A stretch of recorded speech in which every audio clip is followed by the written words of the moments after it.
My name is Shivanya. I am studying in 4th standard. My school name is PUPS Purugu School.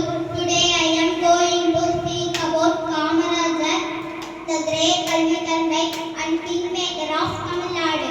Kamarajar was a great Indian independent activist and politician.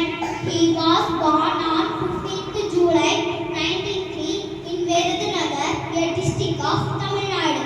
Kamarajar was a great Indian independent activist politician.